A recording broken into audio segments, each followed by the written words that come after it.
You're listening to an archived Cabral Concept podcast. After listening to this show, check out the most up-to-date podcasts available at stephencabral.com/podcasts or search directly on iTunes. And now, welcome to the Cabral Concept, where board-certified naturopath and integrative health practitioner Dr. Stephen Cabral shares how he was diagnosed at the age of 17 with a life-altering illness and given no hope for recovery. It was only after studying and traveling all over the world did he discover how to combine ancient Ayurvedic healing practices with state-of-the-art naturopathic and functional medicine to fully rebalance the body and re-energize it with life. It's time to discover how to get well, lose weight, and finally feel alive again. And now, here's your host, Dr. Stephen Cabral. Hi, everyone, and welcome back to the Cabral Concept. Great to have you here. As always, today we are getting started with our Wellness and Weight Loss Wednesday show. Remember, even if you are looking to transform your body or lose weight, it always starts with getting well. And you might be saying to yourself right now, well, I am well, I just want to lose the weight. But I can assure you right now, if your body is having a difficult time losing body fat, or you're having a difficult time maintaining a healthy body weight and staying lean, it is because, without a doubt, there's an imbalance within the body. It is a metabolic imbalance. Now, it could be many things. It could be toxicity. It could be specific issues such as estrogen dominance. There are reasons why, but there are always reasons why. You can blame the thyroid. There's no doubt about it. Thyroid plays a role in it. However, what's keeping the thyroid in balance? That's what we are always asking why, right? So there's always an answer. We just have to know the right questions to ask. And I'm telling you right now, you will find out those questions to ask. And if you want the answer will be waiting for you. Now, on today's show, because we try to do one topic per podcast, and I invite you to go back and just head on over to stephencabral.com/podcasts. All of the previous podcasts are right there. And I bring up all of those questions. And I truly believe that if there's something that ails you, that pains you, that you're trying to figure out for yourself or for a loved one, most likely the answer is in there. At least it's the right question to ask. So again, we talk about thyroid, we talk about adrenals, we talk about migraines, we talk about autoimmune, we talk about constipation, we talk about bloating and digestive issues. It's there. It really is. And now, once you've accumulated enough knowledge, you've gone through the steps of listening to podcasts, reading articles, and just seeing if it's the right fit for you. At that point, then you can make your next step. And that next step is always action. It's some type of action. Well, today, the topic of the day is why you still have those food cravings. Because I'll tell you right now, a lot of women we work with, they have PCOS, or they might be gaining weight, or they might have estrogen dominance, creating more weight gain around the hips. Or we work with some guys and they're putting on more and more belly fat, and they don't know why, but they do know for sure more than just once a week, more than twice a week, they have a lot more food cravings. So they're giving into those food-based temptations more often than they should. And so it might just be causing a little bit more belly fat, a little bit more weight gain on the arms or the legs. And again, it's different for different people, and I've kind of spoken about why it goes to certain places, and I'll do more shows on that in the future. But today I want to focus in, and we really want to nail down why all of these food cravings. And so I'm going to take you through, they're not in any particular order, but I want to take you through at least 9 or 10 today. 9 or 10 of the biggest ones. And I think after today's show, you'll have a better understanding of why you crave certain foods, where those cravings come from. We might even do a different show on which food causes, like what reason behind it. But overall, you're getting the emphasis on each one today. Now, after the show's over, like I talk about with all of the shows, maybe you're not ready to make the move. Maybe you're not ready to make the change. But you will now know in your conscious and subconscious mind, it'll just sit there and kind of play on loop. You'll become more self-aware of the decisions you're making. And I think that's the first step. I really believe it. It's accumulating information, hearing it over and over. That's why repetition is so important. It's also why I do a daily podcast. It's because repetition allows us to make better connections between information that will ultimately let us decide. So it'll let you decide when you're ready, when you've gathered enough information, you feel confident to move forward. That's really what it's about, because we know how to get you the answer. And it's not just me. There's many people out there. And again, I only have one field, right? it's health, it's wellness, it's anything to do with this human body. But you can get information in other areas. Other people are going to be a business coach for you. Other people are going to be your attorney and your accountant and your real estate broker and all the different whatever else is out there, right? I do one thing. And so, but again, in any of those fields, I go through it as well. It's okay, I need to figure out whatever. I mean, just like name a topic. What should I do? And I'll go through the process and I'll gather information. And when I feel comfortable, I make that decision.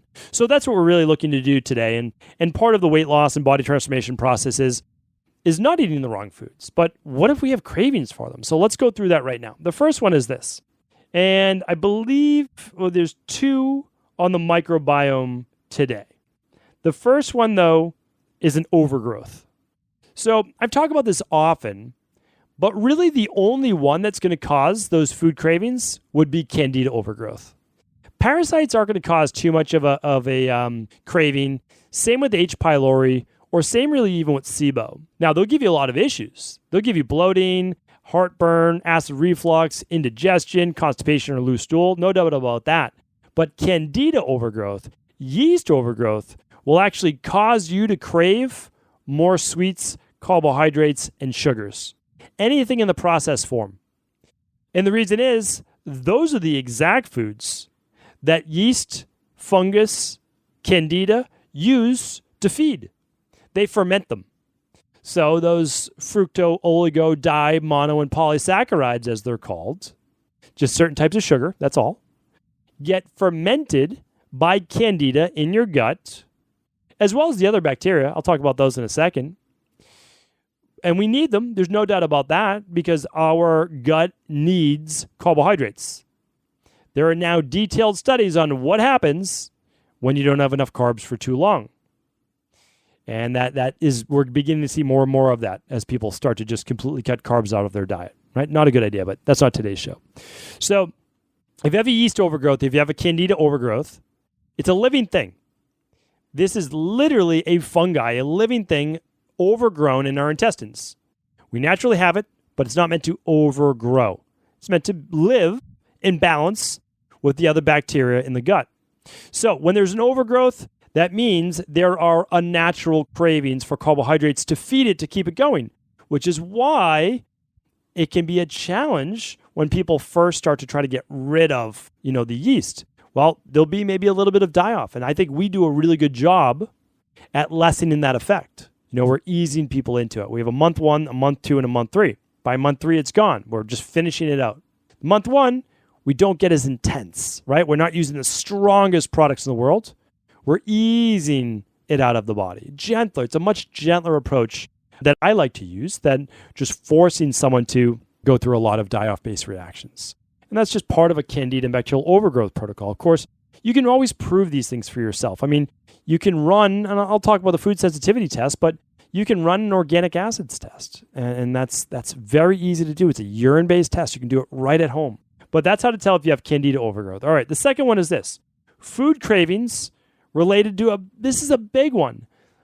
Oftentimes, people are trying to do the right thing. They're trying to eat a more plant-based diet, but they're eating too little fat and too little protein.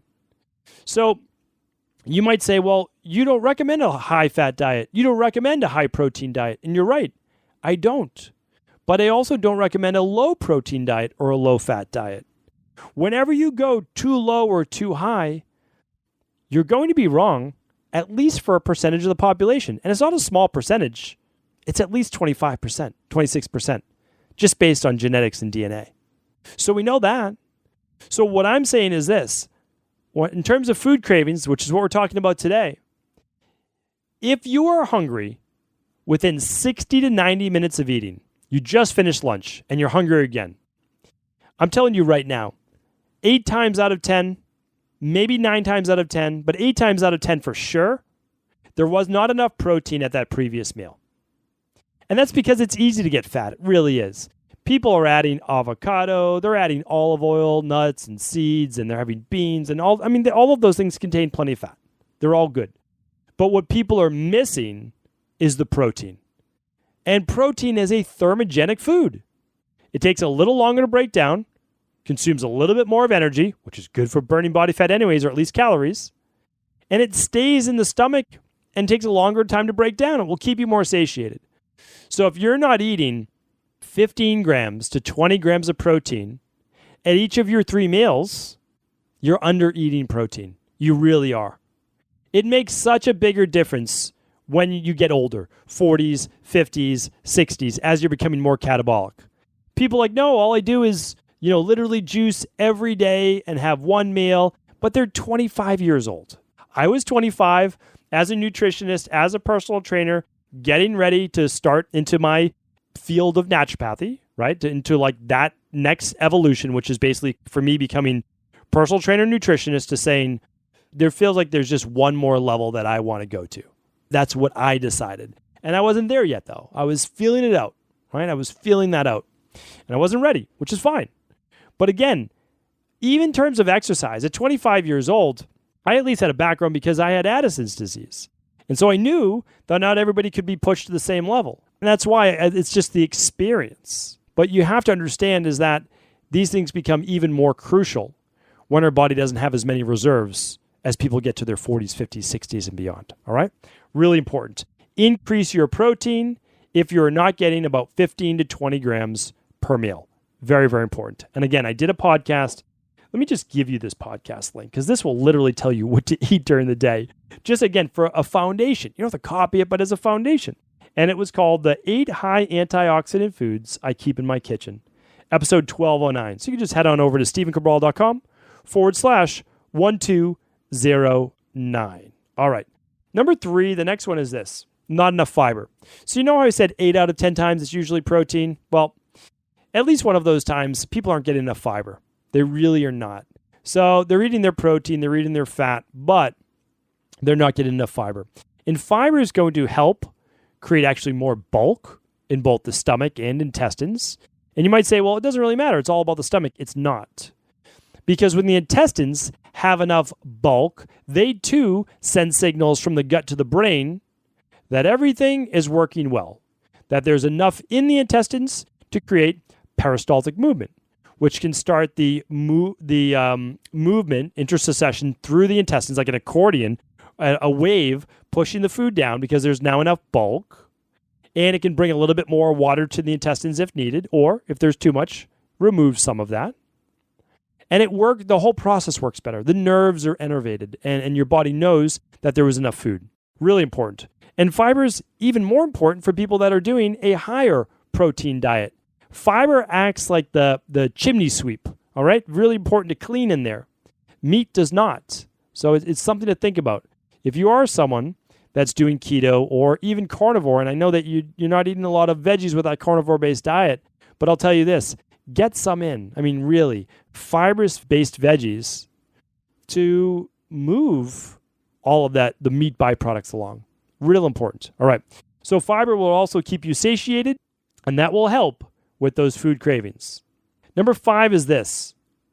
Oftentimes, people will crave certain foods, sometimes salt, which is a little different from what I'm about to share with you, but I'll go over that one too. It'll be a bonus one. But a lot of times sweets and carbs. Here's one reason why. If your body is short or low on serotonin, dopamine can be one of them, but serotonin, you will crave carbs, especially at the end of the day, as your body knows and you know, and you want to begin to wind down. So there can be this craving for sweets, which will help to produce more serotonin.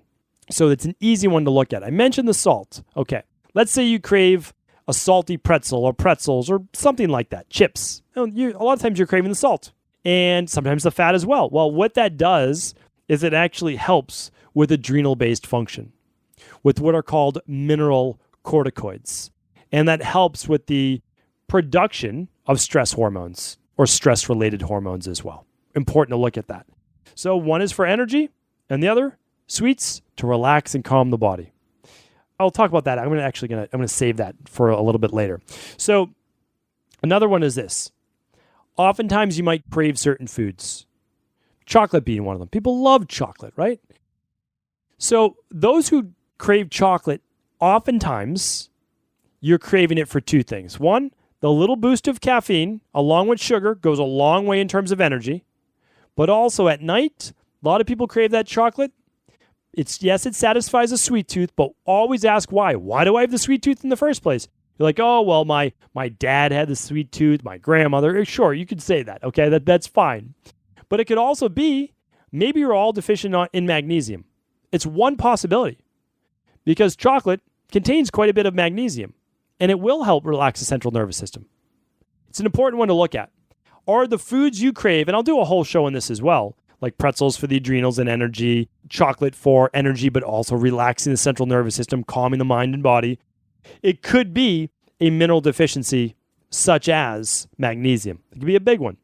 Again, you can test your mineral deficiencies on what's called a hair tissue mineral analysis lab. Simple lab, couple snips of hair from the back of your head that no one will ever see missing. You send it into the lab, you find out all of your mineral levels, stress levels through electrolytes, and toxic metals like mercury, aluminum, lead, arsenic, and I believe cadmium as well. Okay, number 7, this is simple and straightforward. We have so many people right now under eating. Okay, if you are not getting enough calories, your body will tell you it is still hungry, and it will begin to crave all of the foods that it is most deficient in. If it is deficient in fat, it will tell you to go for fried food or to go for those chips again. It will go for fat, donuts, something like that. Now, it doesn't always give you, oh, I'm really craving an avocado. Maybe it will if you have healthy food cravings. But a lot of times we're looking for what marketers know and are really good at by combining fat with sugar, by combining fat with salt, or the trifecta, salt, fat, and sugar. I believe there was even a book written not too long ago, maybe 5 years ago on this. And it was by combining sugar, fat, and salt, you have one of the most addictive things on earth. Think about this. McDonald's French fries. Haven't had them for quite some time. Refuse to have them because I know they're very addictive. But why are they so addictive? Well, they add in the fat, of course. They're fried, so we know that. They have salt. They're covered in salt. But what you don't know is they add sugar to them. And that is one of the most addictive things in the world. So if you're looking right now at a donut, you're like, well, that's pretty addictive. Yes, a donut follows those same exact principles. Sugar, salt, fat. You combine those, combine all of what you would crave. That's it right there. So we have to be careful for that. We have to understand and not fall for what these marketing companies are really doing. And once you know, you're like, oh, I see what's going in here. I see why I'm so addicted to that.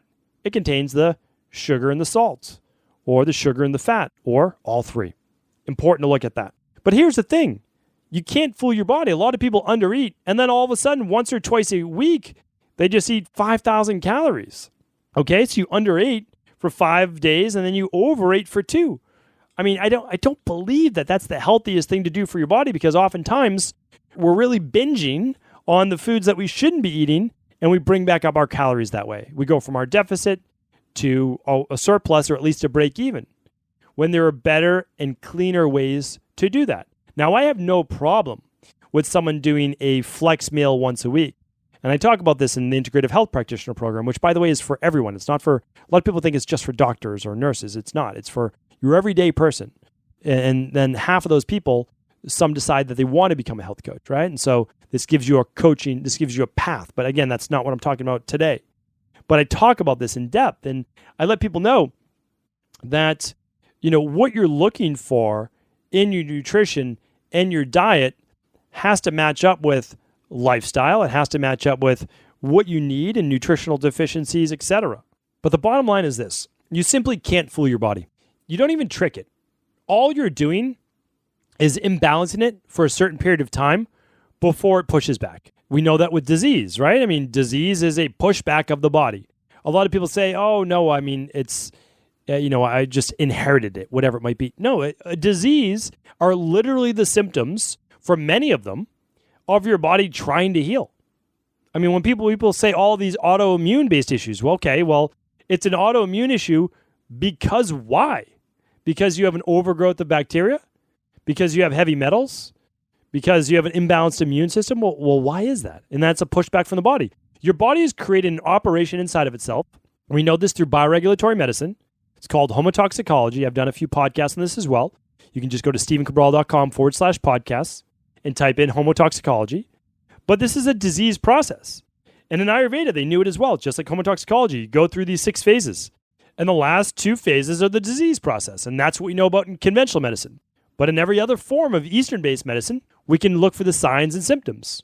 And everybody has their own way of doing it. You can look at the skin. You can look at the eyes. I prefer to do it that way, yes. I like to look at the tongue and the eyes and the skin, pulse, whatever. I'll use anything and everything. But I also like the clinical aspect of it. I believe, and this is what my mentor passed on to me as well, that if you can combine the best of the old with the best of the new, you're going to be able to help the greatest amount of people. So if I can show you on a lab report exactly what's imbalanced, then I can use what I now call my de-stress protocol, which combines all forms of natural health and medicine to allow you to heal. That's what I feel is the simplest and best way to do it. And I give all that information away on the Cabral concept in one book, hopefully as concise as I could make it in the rain barrel effect. All right. So the bottom line is this: eat cleaner, but do not undereat. Okay. Number 8 is this: artificial sweeteners. Still, so many people using Splenda. So many people using Sweet and Low, aspartame, MSG. I mean, what are we doing? We know that these things are toxic. Literally toxic to the nervous system and brain. We know this. They're toxic to the gut. We know that Splenda kills good gut bacteria. We still use them. It's a problem. I mean, it really is. So for everyone else out there, as tactfully and as nicely as you can, when you see someone reaching for the Splenda, the sucralose is another name for it, or the pink packet or the blue packet, or they're ordering things with MSG, in a nice way, you need to pass on the information. It's just so important. Because also, when they're drinking those diet sodas and those diet-based products, we know that trying to trick the body again does not work. Really good studies showing that people who drank diet soda gained just as much weight, if not more, than those people who drank regular soda. Because it increases the sweet response, which can still spike blood sugar and insulin, creating more insulin resistance. But also, there's more chemicals than even regular sugar, which means it's going to be more toxic to your body and to your liver, which absolutely will affect your hormones and blood sugar and weight gain. But also, you can't trick the body. One more time, here's why. Usually when you get something sweet, like in nature fruit, it's loaded with minerals. Where are the minerals in diet soda? There aren't any, okay? Except if you want to count phosphorus, because from phosphoric acid. But you know what phosphoric acid does? It actually draws more minerals out of your bones and body and muscle tissue, which means it breaks down your body to an even greater degree.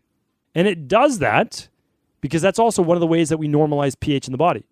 So that's why pH does matter. There's a lot of acid versus alkaline diets out there. And really, the alkaline diets are much, much healthier. But the problem is, it's just the language is done in an incorrect way. Meaning that it's not going to realkalize your blood, although minerals are what adds alkalinity to the blood as well. And part of that's controlled by the kidneys. But the problem is, your body's going to do it anyway. So yes, you can eat all the acidic food you want, but I can tell you for sure, it's going to strip your body of more minerals. So it does matter. So eating more alkaline foods really do matter. But yes, your blood will always maintain that pH of about 7.356, which is slightly alkaline. Okay? But you can absolutely help your body do less work by eating a more alkaline diet. And people say, well, what's a more alkaline diet? More fruit and vegetables, more brightly colored foods. It's pretty much as simple as that. Now, there are some intricacies. I could talk about that on a future show, but you're going to be hard-pressed to not be healthier eating more brightly colored fruits and vegetables. Okay. Next one is this. Habitual rituals, I call it. Habitual rituals. And I'll be talking about this on an upcoming Mindset and Motivation Monday. But one thing that I can't do myself, I know this for sure, is if I have dessert, or let's just call it a treat, after dinner, right away. It's not 2 days in a row. Right away the next night I want something again. I mean, I really fall into that habitual ritual pattern. Sat on my couch, I don't know what it was. Let's just say it was a cookie. I eat the cookie, I want that right away. Like, not only do I want that one cookie, I want 4 more while I'm on the couch because I'm like, my whole body's like, this is really nice. We're sitting down, day's over, kids are in bed, watching some TV, relaxing. What could be better? A cookie watching TV, relaxing, kids in bed could be better. So that's how my mind thinks about it. And then I sit down on the couch the next night and I say, what's missing? My subconscious saying that.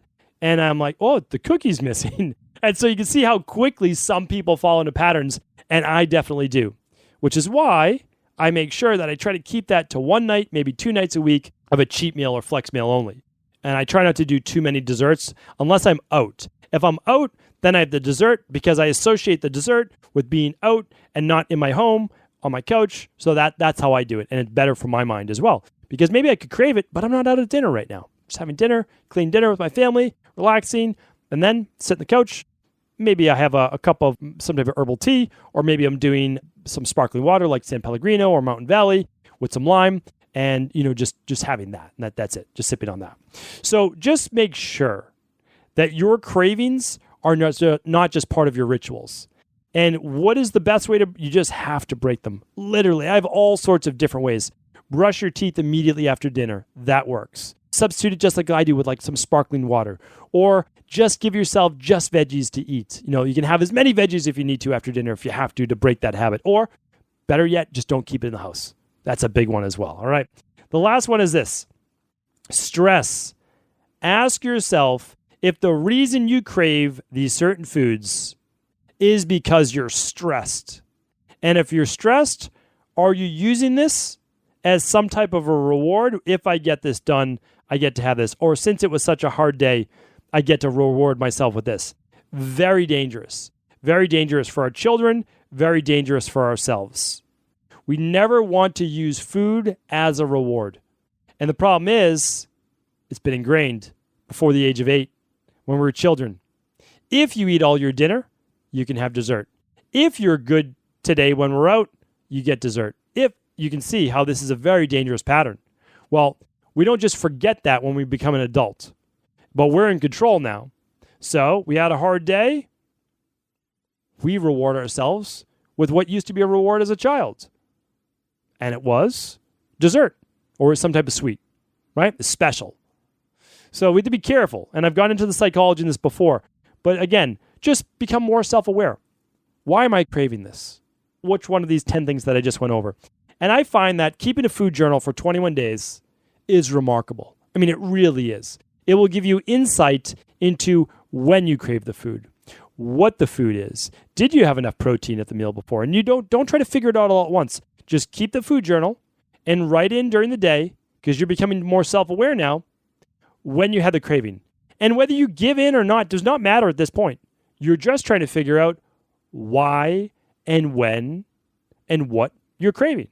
And this will allow you then to figure out what it is, and then you'll be able to take action on fixing that. So this has been very helpful in my practice. I wanted to pass it on to you.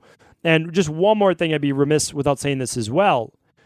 One thing that I do, just things you never know, like a lot of travel or events or holidays or kids' birthday parties, you start to slide. One thing I do is I just do a whole body system reset. You can choose however you want to do this, but I do our detox. I do a 7, 14, or 21-day detox. And since I've done longer detoxes now for a while, I maintain with the 7-day detox. So as a community, I don't know if it's the right fit for you, but as a community, we come together every spring, summer, fall, and winter, and we do a detox every 12 weeks. So the next scheduled detox we have is coming up on June 24th. It's the week before the 4th of July. It allows me to absolutely reset, rebalance blood sugar levels, all that. Before then, going into some summer holidays and some enjoyment, all of that. So I try to stay on schedule every 12 weeks. We'll link that up if you're interested in finding out more about the detox at stevencabral.com/1216. That's today's show. Hopefully today's topic on food cravings has been helpful. As always, if it has, if you know anybody dealing with this issue, please do feel free to share this show with them. Ever wonder what the best sauna, blue blockers, sleep trackers, wake lights, salt lamps, or other health gadgets are? Or what about the top non-toxic mattresses, sheets, soaps, bath products, toothpaste, and cookware? Or would you like to know the cleanest choices for hemp parts, meal delivery services, supplements, and much more? I personally curated, researched, and now created a resource page of all of my top picks that continues to grow each week. These are the exact products I use in my own life, with my family, in my private practice, and they're the ones I trust. To find out all of my up-to-date recommendations and all the details, simply head on over to stephencabral.com/resources.